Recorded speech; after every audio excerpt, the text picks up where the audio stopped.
अस्सलाम वालेकुम, नमस्कार, सत श्री अकाल एंड गुड इवनिंग। मैं हूं आरजू काज़मी और आप हमेशा की तरह से देख रहे हैं पॉइंट ऑफ व्यू। हमें जी आज जॉइन किया है मेजर मानिक एम जौली साहब ने। आप सब उनको जानते ही हैं, डिफेंस एनालिस्ट हैं और अपना एक यूट्यूब चैनल भी चलाते हैं जो मैं आपको यहाँ पे दिखा भी रही हूँ। और आप उनकी वीडियोस वहाँ पे भी, उनके चैनल पे भी देख सकते हैं। Thank you so much sir कि आज आपने ज्वाइन किया, बहुत शुक्रिया। थैंक यू मैम, नमस्ते और जय हिंद। और सबसे पहले थैंक यू मेरे मेरे चैनल को बताने के लिए। वो मैं अपना डिफेंस इश्यूज पे कभी कभार when I find something interested जरूर डालता हूँ, but thank you for that. नहीं, बिल्कुल होना चाहिए सर, क्योंकि बहुत से लोग मेरे समेत ऐसे हैं जो सुनना चाहते हैं और डिफेंस में बहुत सी चीज़ें ऐसी हैं जो एज एक्सपर्ट आप हमें ज़्यादा बेहतर बता सकते हैं। तो सर बिल्कुल इसी तरह से हम आज आगे बढ़ेंगे और हम बात करेंगे अफगानिस्तान की।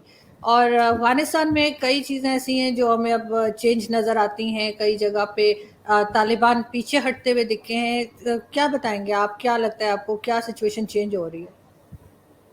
हाँ जी मैम, तो ऐसा है कि अफगानिस्तान में पिछले 2-3 हफ्ते में सिचुएशन काफ़ी चेंज हो गई है।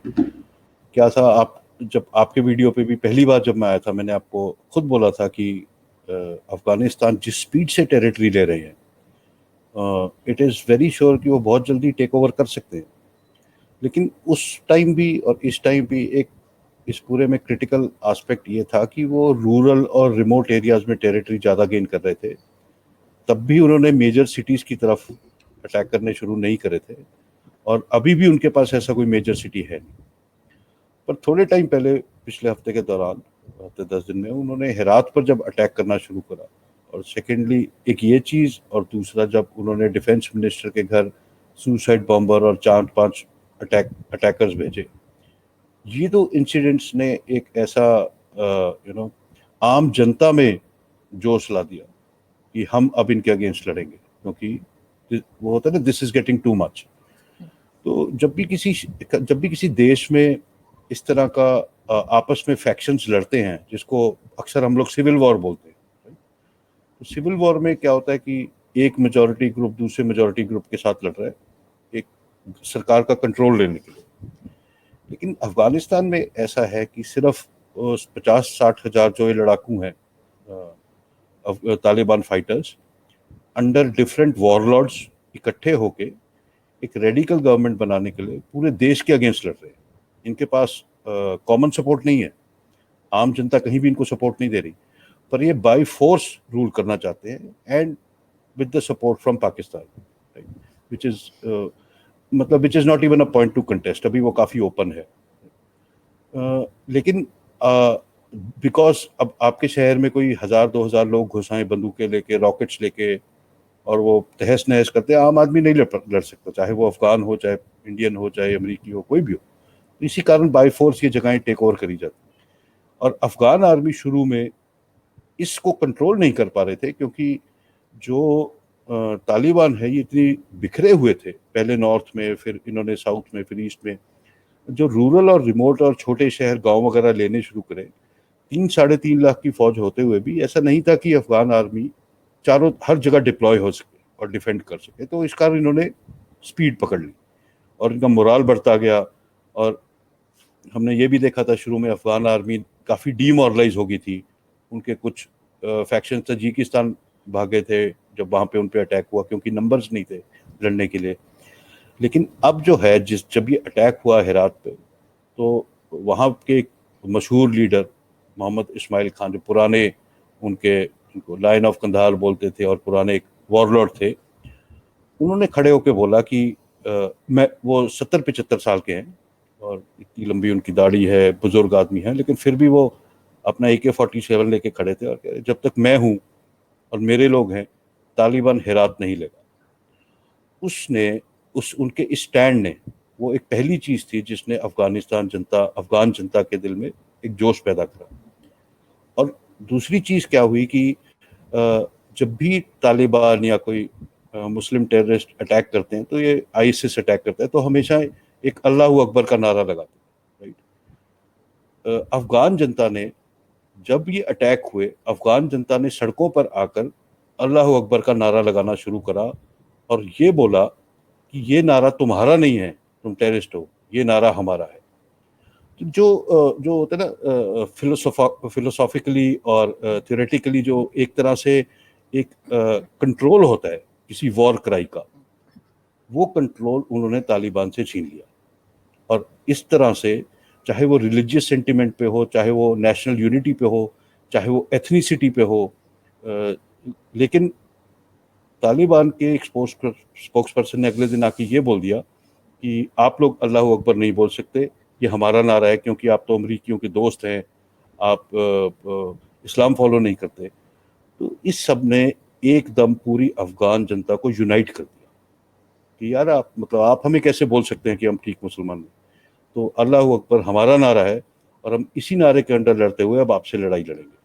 तो अभी तक क्या हो रहा था, अफगानिस्तान जहां भी जा रहा था तो सिविलियंस सरेंडर कर देते, कैसे लड़ेंगे, या छोटे मोटे सेक्शंस जो थे, फैक्शंस थे, वो सरेंडर कर देते। लेकिन अभी एक तरह की मूवमेंट, नेशनल मूवमेंट हुई है कि अब वो जहां भी आएंगे हम लड़ेंगे, जिसके बस का होगा वो जितना होगा वो लड़ेगा। और परसों नरसों उन्होंने तालिबान ने एक बहुत, मैं शहर का नाम भूल रहा हूँ, एक बहुत बड़ी कारपेट मार्केट, आपको पता है अफगान से कारपेट की, रग्स की बड़ी एक्सपोर्ट होता है, उन्होंने पूरी की पूरी मार्केट जला दी। हजारों लाखों कारपेट जल गए, दुकानें जल गई, फैक्ट्री जल गई।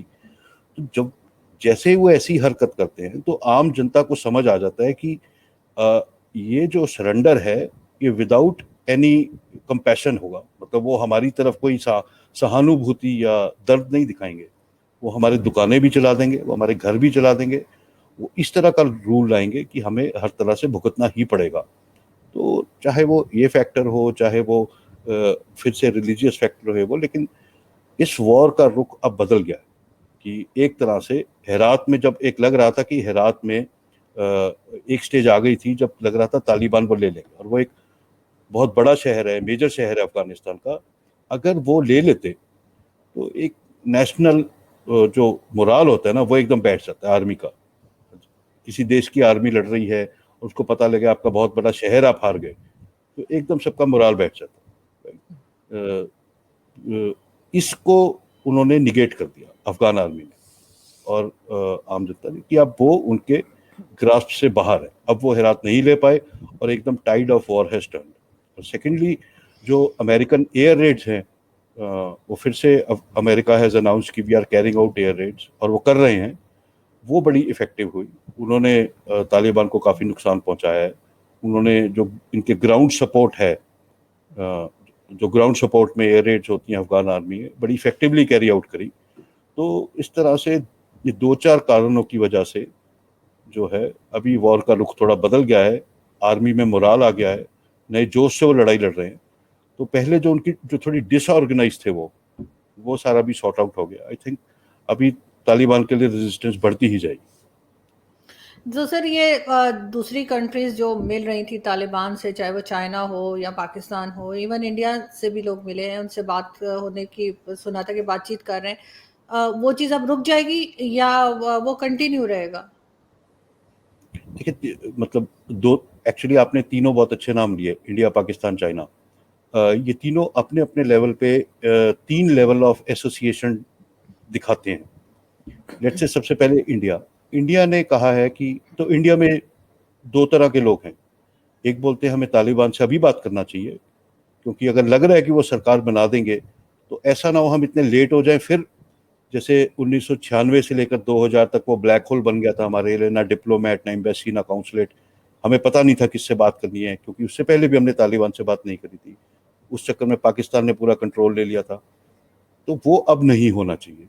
तो एक स्कूल ऑफ थॉट ये बोलता है कि हमें अभी उनसे बात करनी शुरू करनी चाहिए। दूसरा स्कूल ऑफ थॉट बोलता है कि उनको आने दो, देखते हैं वो क्या करते हैं, किस तरह से बिहेव करते हैं, वो उनके प्रिंसिपल्स क्या हैं, उनका सेटअप क्या है, और फिर उनसे बात करते हैं। लेकिन दोनों चीज़ों में एक चीज़ कॉमन है इंडिया के लिए, कि किसी भी तरह की इंगेजमेंट जो है, बातचीत है, ये एक तरह की वैलिडेशन नहीं है कि हम जो वो कर रहे हैं उससे अग्री करते हैं। अगर मान लीजिए तालिबान ने वहाँ सरकार बना दी, क्योंकि वो अफगान गवर्नमेंट है डिफैक्टो, अभी हम क्या कर सकते हैं, चाहे हमें पसंद है या नहीं, लेकिन उनसे बात करने का मतलब ये नहीं कि हम उनसे अग्री करते हैं। और ये एक तरह का स्टैंड इंडिया हमेशा रखेगा, इस तरह का क्वेश्चन रखेगा कि हम किसी भी स्टेज पे बोल सकें जो आपके ह्यूमन राइट्स वायलेशन है या जो आपकी फॉरेन पॉलिसी है, we don't agree with that. Second level of association है चाइना का, जो लेट्स से एक प्रॉक्सी एसोसिएशन होगा थ्रू पाकिस्तान। तो जियोपॉलिटिकली, रीजनली पाकिस्तान को चाइना की एक्सटेंशन मानते हैं अभी इस सिनेरियो में, क्योंकि पाकिस्तान जो कर रहा है वो मोर और लेस चाइना के लिए कर रहा है। ठीक है, अपने एडवांटेजेस तो हैं उनके इसमें, लेकिन वो चाइना के लिए भी बहुत लड़ाई लड़ रहा है। इसीलिए उन्होंने अफगानिस्तान में जाके तालिबान को बोला कि आप ये बोलिए कि चाइना जो भी उइगर मुस्लिम्स के लिए कर रहा है हमें उससे कोई प्रॉब्लम नहीं। तो जिसकी हमने पिछले वीडियो में भी बात करी थी। तो चाइना की जो एसोसिएशन है that will always be through Pakistan, and at a later stage वो डायरेक्ट होगी, क्योंकि उनको लैंग्वेज नहीं पता, टेरेन नहीं पता उनको, वहाँ पे कल्चर, कस्टम, बिजनेस कैसे होता है ये तो वो एक डायरेक्ट एसोसिएशन है पर थ्रू अ प्रॉक्सी, जो कि पाकिस्तान है। तीसरी स्टेज आती है जो फाइनल, जो बिल्कुल जुड़ के वो आती है पाकिस्तान की, जो बिल्कुल साथी की तरह, बिल्कुल पार्टनरशिप में वो एसोसिएशन है कि आप उनके लड़ाकों को ट्रेनिंग दे रहे हैं, आप उनको आर्म्स एम्युनिशन सप्लाई कर रहे हैं, आप वो गवर्नमेंट बनाएंगे तो आप उनको बता सकते हैं मिनिस्ट्री ऐसे चलती है, ऑर्गेनाइजेशन ऐसे होती है। वो अगर तालिबान बोले हमें पैसे की जरूरत है, आप बोलते हैं हम आपके लिए अमेरिका से या चाइना से बात करते हैं।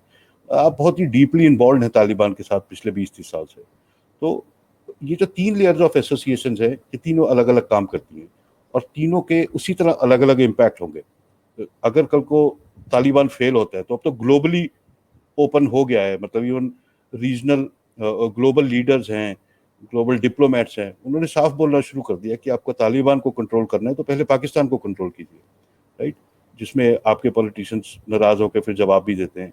बट द पॉइंट इज कि उसमें ये इस कारण अगर Taliban does not work out तो ये बहुत बड़ा गैम्बल है जो पाकिस्तान खेल रहा है, और मोस्ट प्रोबेबली अगर Taliban fails, which it will now it looks like, तो इसका बोझा पाकिस्तान को बहुत साल उठाना पड़ेगा, क्योंकि इन्होंने मतलब और तो कुछ नहीं, उन्होंने आने वाले 100 साल के लिए अफगानिस्तान को तो अपना दुश्मन बना ही लिया।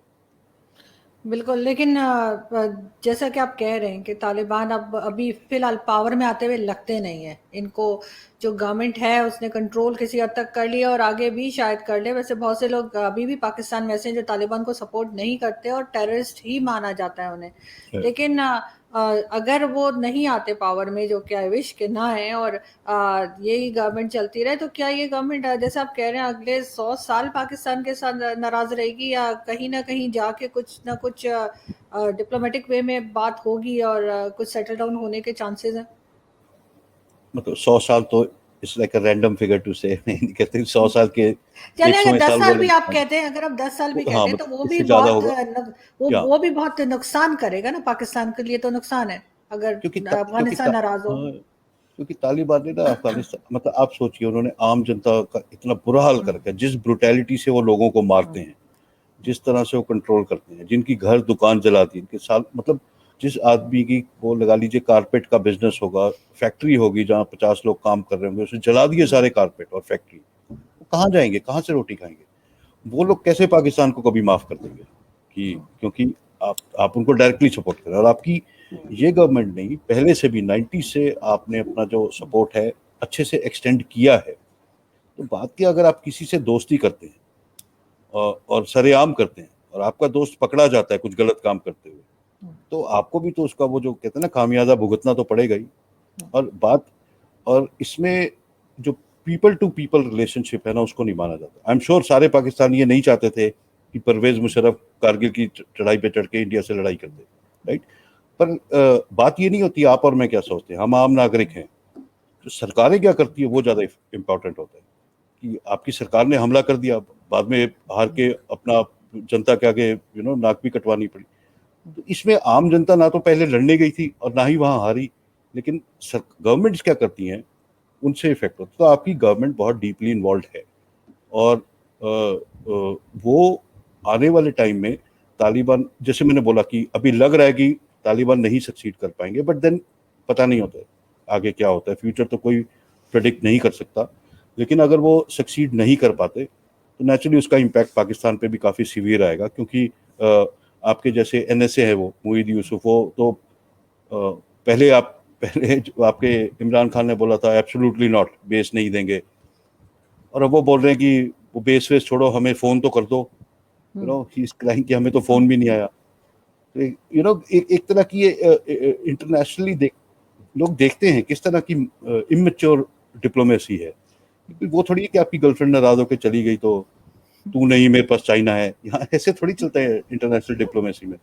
आप बिल्कुल, आप एनएसए हैं किसी देश के, नहीं नहीं कर रहा, फोन नहीं कर रहा, मतलब आप ये बोल रहे हो कोई बात नहीं, हमारे पास और भी ऑप्शन है, तो अमेरिका बोलेगा ठीक है, एक्सरसाइज देन, मैंने तो नहीं आपको रोका। सो इट इज लाइक, सो जब ये लोग मिलके, आपके फॉरेन मिनिस्टर बहुत इररिस्पॉन्सिबल स्टेटमेंट देते रहते हैं इधर उधर, जब भी उनसे कोई सवाल पूछा जाता है वो हंस के और अपनी एक्सेंट में उसको इग्नोर कर देते हैं। तो the thing is, if these are the people making decisions, which actually they are not, decisions आपके जनरल बाजवा ही बनाते हैं, but still if they are the front ending जो भी बातचीत हो रही है, उस केस में they are actively involve with Taliban, they are doing whatever they can for Taliban to win, क्योंकि वो विन पाकिस्तान के लिए बहुत जरूरी है। मैंने पिछली बार भी बोला था कि वो जीत पाकिस्तान को चाइना के लिए प्रूव करके देगी कि हमने आपके लिए अफगानिस्तान खोल दिया, और चाइना को पाकिस्तान अफगानिस्तान चाहिए ही चाहिए अपना एक्सटेंशन के लिए वेस्टवर्ड। तो हेंस ऐसा है। बिल्कुल आप ठीक कह रहे हैं सर, क्योंकि हमारे फॉरेन मिनिस्टर जब भी बात करते हैं मुझे ऐसा लगता है मैं शेक्सपियर का कोई ड्रामा देख रही हूँ, क्योंकि उसमें डायलॉग डिलीवरी कुछ इसी तरह से होती है। लेकिन सर इस सब के बीच में अमेरिका क्या रोल प्ले कर रहा है? अभी अमेरिका ने फिर अटैक का कहा भी, और थोड़ा बहुत डराया भी है तालिबान को, तो क्या वो दोबारा बीच में आएगा, या आप समझ रहे हैं कि बस वो निकल जाएंगे कम्प्लीटली अफगानिस्तान से? ये निकलेंगे वो तो जरूर। अभी अगर उन्होंने अपनी मेजोरिटी ऑफ फोर्सेस हटा दिए हैं और उन्हें लेकिन डेडलाइन दी है, सर ये सब कुछ सॉर्ट आउट किए बगैर निकलना क्या ठीक है? तो हाँ, so that is the question जो आने वाले टाइम में थोड़ा क्लियर होगा कि उन्होंने, आई थिंक किसी ने भी दुनिया में एंटीसिपेट नहीं किया था कि तालिबान इस स्पीड से गेन करेंगे। ये तो सबको पता था रेजिस्टेंस आएगा, ये लड़ाइयाँ शुरू होंगी, तालिबान अपना फिर से सिर उठाने की कोशिश करेगा, और तो अफगान आर्मी उनसे लड़ती रहेगी। ठीक है, वो शायद कुछ एरिया भी ले लें, रूरल एरियाज में, रिमोट पहाड़ों में, ये सब, लेकिन स्पीड से टेरिटरी गेन करेगा, कंट्रोल गेन करेगा, ये किसी ने नहीं एंटीसिपेट किया था। लेकिन अब जब उन्होंने कर लिया है तो सारी दुनिया अमेरिका को और नेटो फोर्सेस को भी बोल रही है कि दिस वाज इररिस्पॉन्सिबल, आप इनको एकदम ऐसे छोड़ के चले गए।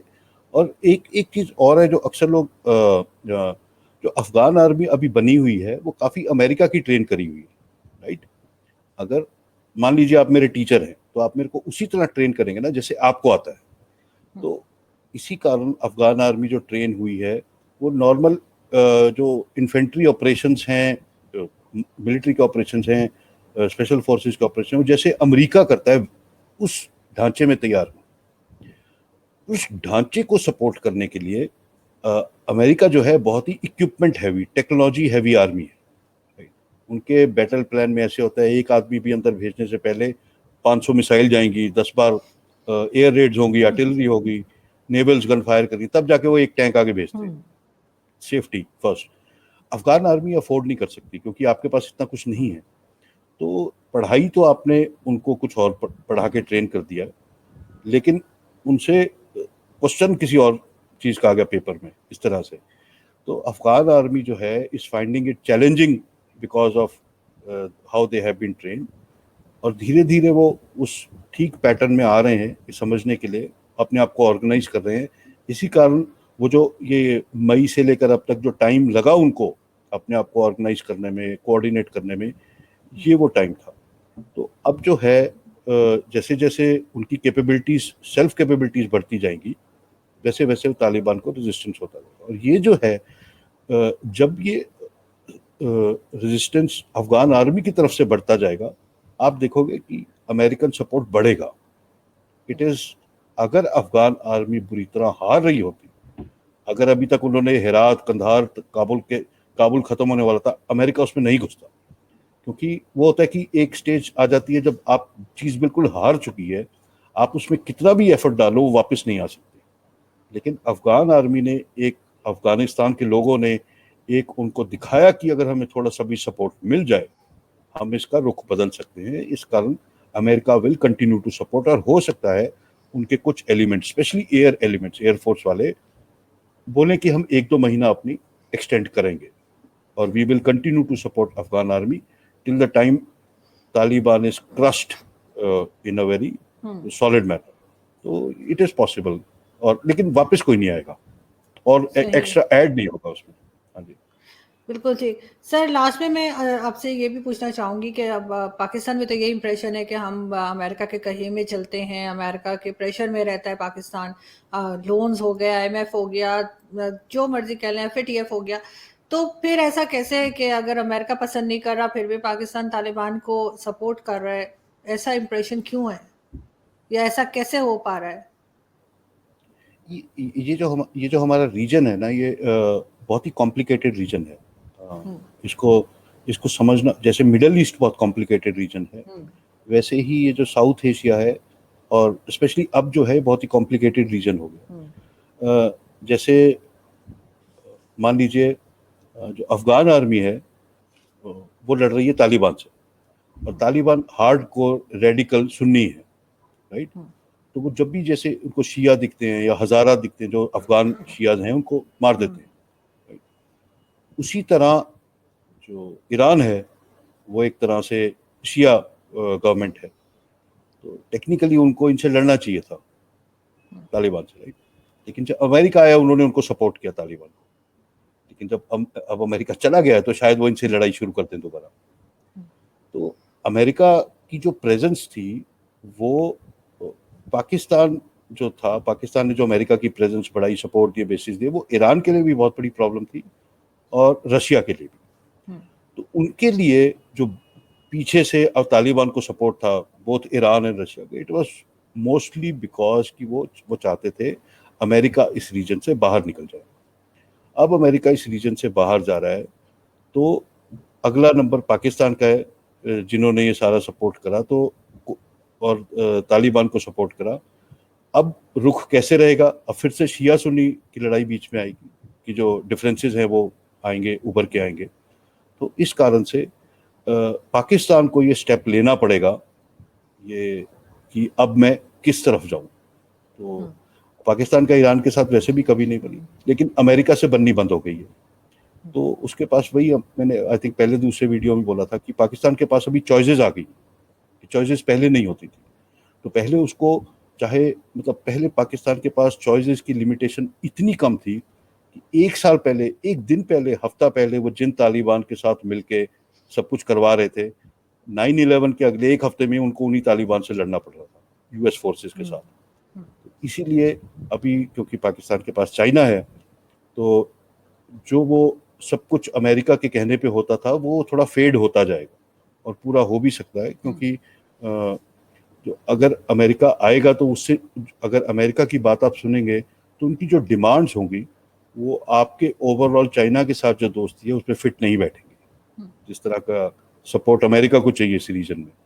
तो अब नेचुरली आप चाइना की तरफ ज़्यादा जाते जा रहे हैं, तो आप उनको कह सकते हैं हमें, और वो तो आपको फ़ोन भी नहीं कर रहे, तो इसका मतलब आपको नहीं है, उनको भी नहीं है ज़रूरत। तो ये चेंज हो जाएगा। लेकिन मेरे ख्याल है पाकिस्तान को थोड़ा सा बैलेंस चलना चाहिए, इसलिए कि किसी को एक बहुत ज़्यादा नाराज़ कर देना और किसी से बहुत ज़्यादा दोस्ती, ये कंट्रीज़ को कम से कम सूट नहीं करता। कंट्रीज़ को तो यही होता है कि सब जगह पे टर्म्स ठीक ही हों। बहुत नाराज़ करना भी सही नहीं। चाइना का क्या भरोसा है, कल मूड ख़राब हो जाए तो पता लगे इधर से भी गए और उधर से भी गए वाली बात हो जाएगी। तो वो थोड़ा सा डिसबैलेंस चल रहे हैं हम लोग। आप बिल्कुल ठीक बोल रहे हैं इस मामले में।